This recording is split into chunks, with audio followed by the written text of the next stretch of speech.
ቋሚ ሲኖዶስ ብፁዕ አቡነ ገብርኤል ቅድስት ድንግል ማርያምን በማስመልከት ባስተላለፉት ትምህርት ዙሪያ ተወያየ። ዛሬ ሚያዝያ 15 2017 ዓ.ም ይሄን ለሁሉም ኦርቶዶክሳውያን ሼር ኮፒ ሊንክ እያደረጋችሁ እንድታደርሱት ይሁን። ቋሚ ሲኖዶስ ዛሬ ማለዳ ባደረገው መደበኛ ስብሰባ ላይ ብፁዕ አቡነ ገብርኤል ባለፈው አርብ በስቅለት ዕለት በፍኖተ ጽድቅ ቴሌቪዥን በቅድስት ድንግል ማርያም ዙሪያ ያስተላለፉትን ትምህርት በተመለከተ ውይይት አድርጓል።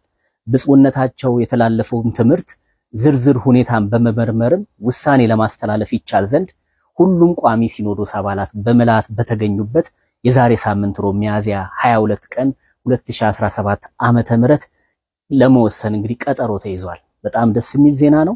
እንግዲህ የዛሬ ሳምንት ሙላተ ጉባኤው ሁሉም በተሰበሰበበት የሚወሰነውን ውሳኔ በዛው ጊዜ የምናስተላልፍ ይሆናል። ይሄንንም መልእክት ያደረሰን የኢትዮጵያ ኦርቶዶክስ ተዋሕዶ ቤተክርስቲያን የሕዝብ ግንኙነት መምሪያ ነው ማለት ነው። ስለዚህ ይሄንን ለሁሉም ኦርቶዶክሳውያን ሼር ኮፒ ሊንክ እያደረጋችሁ እንዲደርስ አድርጉት። ባለሀብት የኢትዮጵያ ኦርቶዶክስ ተዋሕዶ ቤተክርስቲያን አማኝ በጣም ባለሀብት ከሆነ የግሉ ታቦት ተቀርጾ ይሰጠዋል። አልገባኝም። ታቦት እኮ አለ፣ ለባለሀብቶች የሚሰጥ ታቦት አለ። ታቦት በአንድ አጥር በአንድ ቤተክርስቲያን ውስጥ ለህዝቡ የሚሰጥ በግል ተቀርጾ ይሰጠዋል ማለት ነው። እውነት ነው የምነግርህ።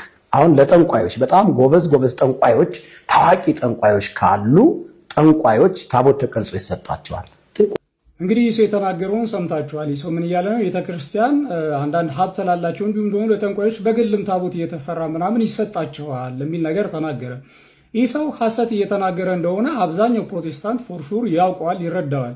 ቢያንስ በተወሰነች መልኩ ቤተክርስቲያኗን ስለሚያውቃት ማለት ነው። ይልቁንም ግን ይህ ሰው የተናገረውን እንደወረደ የሚቀበሉት እነማን ናቸው ሲባል እዚህ ቪዲዮ ኮሜንትም ላይ እንዳያችሁት አብዛኞቹ ሙስሊሞች ናቸው። እንግዲህ ሙስሊሞች ስለ ኦርቶዶክስ ምንም የሚያውቁት ሳይንስ የለም። ስለዚህ ኦርቶዶክስ ነበርኩኝ የሚል ሰው የሚያወራውን ሁሉ እንደወረደ ነው የሚቀበሉት። ምክንያቱም ምንም ኖሃው የላቸውም። ስለ ክርስትና ስለ ቤተክርስቲያናችን ጭራሽ ኖሃው የሌላቸው። ፕሮቴስታንት ግን ቢያንስ ባክግራውንዳቸው ይቺ ቤተክርስቲያን ስለሆነች አብዛኛዎቹ ምንም አላዋቂ የሆኑትን ቢያንስ ራሽናል ማይንድ የሌላቸውን አይደለም። አብዛኛዎቹ ግን ይህ ሰው ሐሰት እየተናገረ እንደሆነ ያውቁታል። ለማንኛውም ይህ ሰው ፍጹም እውነት ያልሆነ ሐሰት እየተናገረ እንደሆነ በመልኩ መረዳት ትችላላችሁ መሰላችሁ። አንደኛ ታቦት የተቀረጸ ለግለሰቦች ይሰጣል አለ። በቤተ ክርስቲያናችን የታቦት አስተምህሮ ምንድን ነው ሲባል ቅዱስ ሥጋና ክቡር ደሙን ማዘጋጃ ነው አይደለ? የጌታ ክቡር ሥጋና ቅዱስ ደም የሚዘጋጅበት ነው። ለእነዚህ ግለሰቦች የተሰጣቸው ወስደው ምን እንዲያደርጉት ነው? እንደ ቅርስ እንዲሰቅሉት ነው? ቤታቸው የሆነ ቅርጽ ቦታ ላይ እንዲያስቀምጡት ነው? እንዲያ ከሆነ ምኑን ታዲያ ታቦት ሆነ? ሲጀመር ታቦት አይደለም። አንድ ታቦት የሚባለው የጌታ ክቡር ሥጋና ቅዱስ ደም የሚሰዋበት ከሆነ ነው። ያ ስርዓት ደግሞ የሚፈጸመው በእኛ ቤተ ክርስቲያን በቤተ ክርስቲያን ውስጥ ነው። ይህ ስርዓት የሚፈጸመው በየትኛውም ግለሰብ ቤት የጌታ ቅዱስ ቁርባን የሚዘጋጅበት የግለሰብ ቤት የለም። የጌታ ቅዱስ ቁርባን የሚዘጋጅበት ጠንቋይ ቤትም የለም። እንግዲህ ይህ ሰው እንደተናገረው ሰው በቤተ ክርስቲያኑ የሚዘጋጀው በቤተ ክርስቲያን ያለ ታቦት ደግሞ ሁሉም በቅዱሳን ስም ይሰየማል። ለቅዱሳኑ መታሰቢያ እንዲሆን በቅዱሳን ስም ይሰየማል ያ ታቦት ማለት ነው። ስለዚህ ቤተ ክርስቲያኑ ራሱ ሲጠራ ያ የጌታ መሰዊያ ወይንም ታቦት በተሰየመለት ቅዱስ ስም ነው የሚጠራው። እስኪ የትኛው ቤተ ክርስቲያን ያለው ነው የግለሰብ ታቦት? የትኛው የኦርቶዶክስ አብያተ ክርስቲያናት ቤተ ክርስቲያን ውስጥ ያለው ነው የጠንቋይ ታቦት? ይህ ሰው ፈጽሞ ቤተ ክርስቲያንን የማያውቁ ዕውቀትም ጭራሽ የሌላቸውን ሰዎች ጭፍን ጥላቻ ለኦርቶዶክስ እንዲኖራቸው ነው እንግዲህ ይህንን እየተናገረ ያለው። አንድም ለዚህም ደግሞ ለተናገረው ነገር አንድም መረጃም ማስረጃም ባይዘ አይኖረውም። ያለው ነገር ምንድነው? እዚሁ ቪዲዮ ላይ እንደሰማችሁት ራሱ ሌላኛው ፕሮቴስታንቱ ወንድም ሲጠይቀው እንዳለው እውነት ነው የምነግርህ። በቃ ይሄ ነው ማስረጃው ባይዘ። ከዚህ ንግግር ውጪ ምንም ሊያቀርብላችሁ የሚችለው ማስረጃ የለም። አንዳችም ማስረጃ ቤተ ክርስቲያናዊ የሆነ ማስረጃ የለውም። እንዳለውም ደግሞ እንግዲህ ከዚህ ቀደም ሲናገር እንደሰማችሁት አስቀድሞ በኦርቶዶክስ ቤተክርስቲያን እያለ ምርግትናን ተቀብሎ ከዛ የጥንቆላ አሰራሮች ውስጥ እንዳለ ከዚህ ቀደም ራሱ ሲናገር ነበረ። ስለዚህ ከጥንቆላ ጋር የተያያዙ ነገሮችን ሲያደርግ የኖረን ሰው ከዛ በኋላ አሁን ደግሞ ከዛ ወጥቻለሁኝ ያለን ሰው እንግዲህ ፕሮቴስታንትም ሆነ ሙስሊሞች ስለ ቤተ ክርስቲያኗ ጠንቋይን ሰው እሰማለሁኝ የምትሉ ከሆነ የእናንተ መብት ነው። ይህ ሰው እንግዲህ እንደምታውቁት ኦርቶዶክስ እያለ ጥንቁልና ይሰራ እንደነበረ ተናግሯል። ከኦርቶዶክስም ከወጣ በኋላ የጥንቁልና ስራዎችን ይሰራ ነበር። እንግዲህ ወደ ፕሮቴስታንት ገብቶ አንዳንድ ጥሩ ጠንቋይ የማይሰራቸውን ሐሰቶችም ጭምር ማለት ነው ውሃን ወደ የሆነ ነገር ቀየርኩት እያለ ምናምን ፕሮቴስታንቱ ህዝብ ላይ ሙድ ሲይዝ እንግዲህ ታስታውሳላችሁና ይህንን ሰው የመስማት መብታችሁ ነው።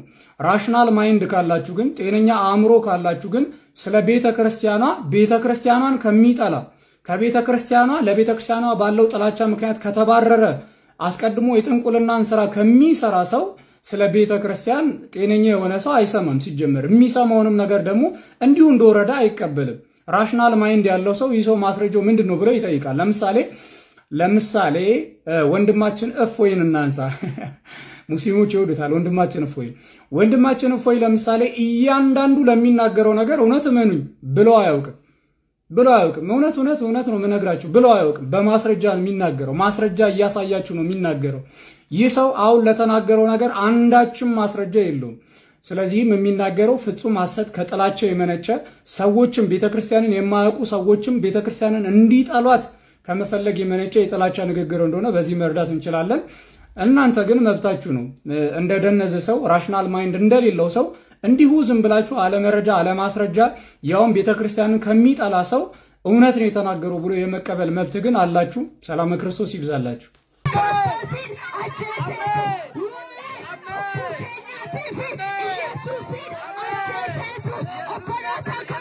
በስራ ቦታ እየሄዱ ሰዎችን ማበሳጨት፣ ሰዎችን እንስራበት ተውን እስኪሉ ድረስ መጨቅጨቅ ወንጌል መስበክ ማለት አይደለም።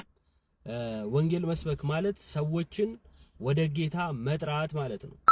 ወደ ጌታ ለመጥራት ደግሞ የሚቀድመው ፍቅር እንጂ እልህ አይደለም።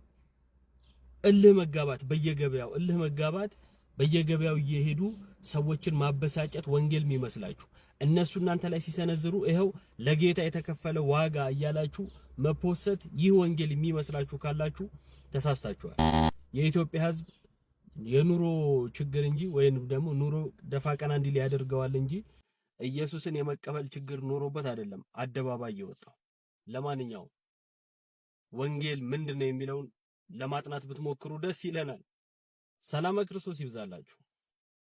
ታቦር ተራራ ላይ ስመጣ ሁሉ ጊዜ ትዝ የሚለኝ አንድ ታሪክ አለ። ታሪኩ በእንግሊዝ ሀገር የተጻፈ ታሪክ ነው። ማን እንደጻፈው ምንጩ አይታወቅም።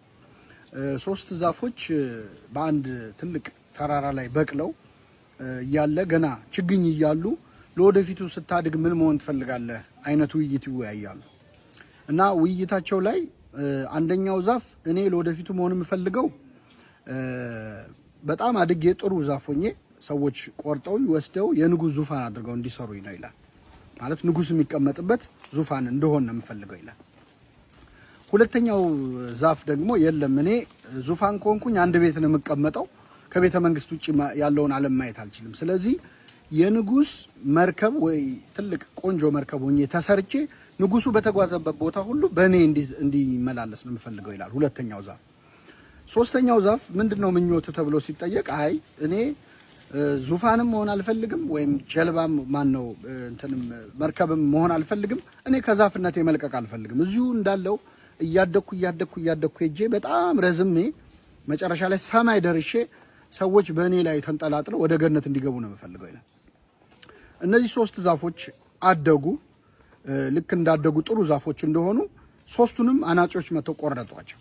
እንግዲህ ከ3ቱ ረጅም ዛፍ ሆኖ ሰማይ መድረስ የሚያስበው ዛፍ ህልሙ ተቆረጠ ማለት ነው አብሮ። የንጉስ ዙፋን መሆን የሚፈልገውን ዛፍ በሚገርም ሁኔታ ወስደው ቆራርጠው ለከብት አርቢዎች ሰጡትና ከብት አርቢዎቹ ቆራርጠው ሳጥን አድርገው የከብቶች ፍግ የሚቀመጥበት እና ጭድ የሚቀመጥበት ሳጥን አደረጉት፣ በረት ውስጥ አስቀመጡት ማለት ነው። ሁለተኛው ደግሞ የንጉስ መርከብ መሆን ነበር ፍላጎቱ። በሚገርም ሁኔታ እሱንም ለአሳ አጥማጆች ሰጡትና አሳ አጥማጆች ቆራርጠው ብዙ ጀልባ አድርገው ሰሩት። አሳ ማጥመጃ ጀልባ ሆነ ማለት ነው። ስለዚህ የሶስቱም ዛፎች ህልም በአንድ ጊዜ እንዳይሆን ሆነ ማለት ነው።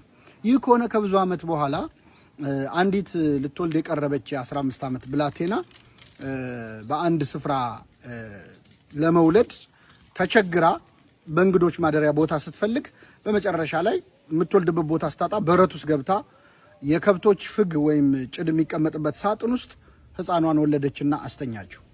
ይህች እናት ድንግል ማርያም ነበረች። የወለደችው ህፃን ክርስቶስ ነው። የዚህ ዛፍ ህልሙ የንጉስ ዙፋን መሆን ነበረ። የሰማይና የምድር ንጉስ ዙፋን የመሆን እድል አገኘ ማለት ነው። ሁለተኛው ዛፍ ደግሞ የንጉስ መርከብ መሆን ነበር የፈለገው። በሚገርም ሁኔታ ይህ ሕፃን ከተወለደ ከ30 ዓመት በኋላ ከ12 ደቀ መዛሙርቱ ጋር አንድ ጀልባ ላይ ሆኖ ተኝቶ ነበር እና በዛ ጀልባ ላይ ማዕበል ተነሳ። ማዕበል ሲነሳ የተኛው መምህር ተነስቶ ማዕበሉን ገሰጸው ማለት ነው። እሱም ክርስቶስ ነው። የተሳፈረበት ጀልባ የንጉስ መርከብ የመሆን ፍላጎት ነበረው። የሰማይና የምድር ንጉስ መርከብ የመሆን እድል አገኘ ማለት ነው። ሶስተኛው ዛፍ እስከ ሰማይ መድረስና ሰዎች በሱ ተንጠልጥለው ገነት እንዲገቡ ነበር የፈለገው። በመጨረሻ ላይ መስቀል ሆነ። ሁላችንም ወደ ገነት የገባ ነው በመስቀሉ ስለሆነ ማለት ነው። አሁን ይሄ ታሪክ እውነተኛ ታሪክ አለመሆኑ ግልጽ ነው። መቼስ ጌታ መስቀሉ ከየት ተገኘ ሲባል በመጀመሪያ 3 ዛፎች ነበሩ እንደማትሉ ተስፋ አረጋለሁ። እዚህ ታሪክ ውስጥ ግን ያለው ተስፋ በጣም ቀላል አይደለም። ብዙ ጊዜ እነዚህ ዛፎች ታሪክ ላይ ያለው ቁም ነገር ምንድነው? ብዙ ጊዜ የሆነ ነገር አለቀ ብለን ስናስብ እግዚአብሔር ስራ ይጀምራል። የሶስቱም ዛፎች ህልም የተቋጨው ቅድም ነው። ነገር ግን ህልማቸው አበቃለት ሲባል ስራ ተጀመረ። በምድር ላይ ያለቀውንና የተቆረጠውን ነገር እግዚአብሔር ይቀጥላል። አንዳንድ ጉዳዮቻችን ላይ ተስፋ በቆረጥንበት ሰዓት ነው እግዚአብሔር ስራ መስራት የሚጀምረው። ይህን ታሪክ ታቦር ተራራ ላይ ሆኜ ስተርከው ደግሞ በጣም ትልቅ ትርጉም ይሰጠኛል። ለምን ካላችሁ ሙሴ እግዚአብሔርን ለማየት በጣም ለምኖ ነበር። ፊትህን አሳየኝ ብሎ ነበር። ሙሴ እግዚአብሔርን ፊቱን ሳያየው ሞተ። በሞተ በ1000 ዓመቱ ታቦር ተራራ ላይ እግዚአብሔር ከሞት አስነስቶ እኔን ያየ አብን አየ እንደሚል ወልደ እግዚአብሔር ኢየሱስ ክርስቶስን አሳየው። ስለዚህ የሙሴ ህልም ከሞተ በኋላ እንኳን ሆነ። ሙሴ ሲሞት ነበር ህልሙ ያበቃ የሚመስለው፣ ነገር ግን እግዚአብሔር አሳካለት። ሁለተኛው እዚህ ታቦር ተራራ ላይ የሌላ ሰው ህልም ተሳክቶ ታገኛላችሁ። ይኸውም የጴጥሮስ ህልም ነው። ጴጥሮስ ለጌታ ላንተ ለሙሴ ለኤልያስ 3 ዳስ እንስራ ብሎ ጠይቆ ነበረ። እግዚአብሔር አብ የምወደው ልጄ ነው እርሱን ስሙት ብሎ ገሰጸው። የጴጥሮስ ህልም አልተሳካም ነበር። በአሁኑ ሰዓት ግን በዚህ ታቦር ተራራ ላይ 3 ቤተ መቅደሶች እናገኛለን። የመሐለኛው የክርስቶስ ሲሆን በግራና በቀኝ ያለው የሙሴና የኤልያስ ቤተ መቅደስ ነው። አንዳንድ ህልሞች በጊዜው አልተሳኩም ማለት እስከ መጨረሻው አይሳኩም ማለት አይደለም። ነገርን ሁሉ በጊዜው ውብ አድርጎ የሰራ አምላክ በጊዜው እንዲሆኑ ያደርጋቸዋል። የተለያየ የአብ ፍቃድ የወልድ ፍቃድ ግን ደግሞ የአብን የወልድ ፍቃድ አንድ ፍቃድ። ስለዚህ የተለየ ደግሞ ያልተለያየ አንድ ፍቃድ። ስላሴ ደስ የሚለኝ ለመሰለ ስላሴን በደንብ ነው ማቀው፣ ግን ምንም አላቀው። አስተምር ይገባኛል፣ ስትማሩም ይገባችኋል። ችግሩ ሄደ ለሆነ ሰውዬ ልትነግረው ስትል አይገባህም። ለራስ ራሱ አይገባም። ስላሴ የሚለው ቃል ታውቃላችሁ የግዕዝ ቃል ነው። ሰለሰ ከሚል ግዕዝ የወጣ ነው፣ ወይም ሶስትነት የሚል ነው። ኦኬ ብዙዎች እንደሚሉት መጽሐፍ ቅዱስ ላይ ስላሴ የሚባል ነገር የለም፣ እንዴት ስላሴ ታምናላችሁ ይላሉ። ፕሮቴስታንቶች የራሳችን ነገር ብዙ ጊዜ የለም እንኮርጃለን። ቃላቱን ሁሉ ሳይቀር ኦርቶዶክስ ነው። አንዴ እስኪ አንብበው ራስ እኔ ነኝ ያለ ምድር ላይ ያለ ሰው ይሄንን መሞገት ይችላል። ይሄንን ሳይቆርጥ ማለት ነው። እንደዚህ ይላል። ሰው እያበድን መሳቂያው ነን። ኦኬ የተለየ የአብ ፍቃድ፣ የተለየ የወልድ ፍቃድ፣ የተለየ የመንፈስ ቅዱስ ፍቃድ። ይሄ የተለየ የአብ ፍቃድ፣ የተለየ የወልድ ፍቃድ፣ የተለየ የመንፈስ ቅዱስ ፍቃድ ያልተለያየ አንድ ፍቃድ ነው። አንድ ፍቃድ በጌታ ወየ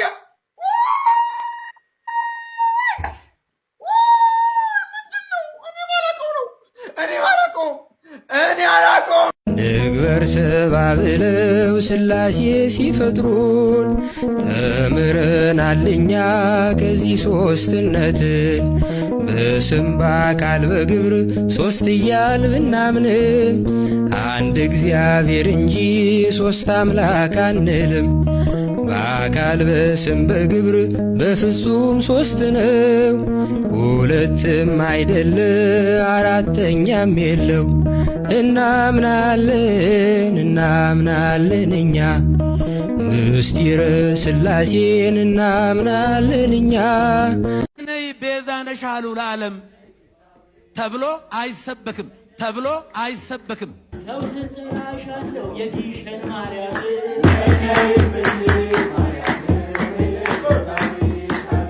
አይኔ ታምር አየ በቂልጦ ማርያም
ወንድሜ ደምረው ፍርድ ቤት ነበር ካረ ችሎታ ዳኛው ምን አሉ? ግልጽና አጭር ጉዳይ ነው። ቅድም እንዳልኩ አንድ ሰው ጌታ ኢየሱስ ክርስቶስን ካመነ በኋላ ሚስጥራትን ይቀበላል። እስቲ በውስጥ እንማከር። አዋረኝ ብሎክ ነው ማደርግ እኔ ነው አንተን አይደለም። ልጅ ዳኝ የምትባለው ካላዋራኝ ብሎክ አደርጋለሁ። እየነገርኩን አስረግጬ አሁን እኮ በቃ አለቀ እኮ ያ ዘመን እግዚአብሔር አሳለፈኝ። ሁሉም ከፈለጉ በአናታቸው መዘግዘግ ይችላል።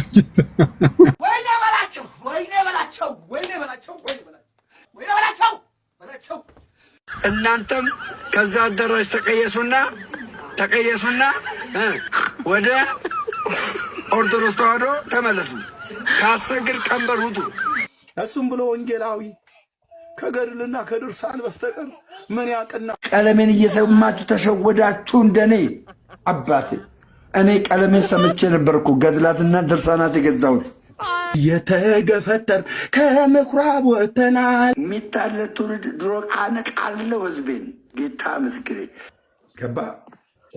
በቃ እኔ እኮ ሀገር ሰላም ብዬ በቃ ግሬን ዘርግቼ ቡናዬን እየጠጣሁ ፈንድሼን ዘርግቼ ለሪከርድ እያደረኩ መስሎኝ።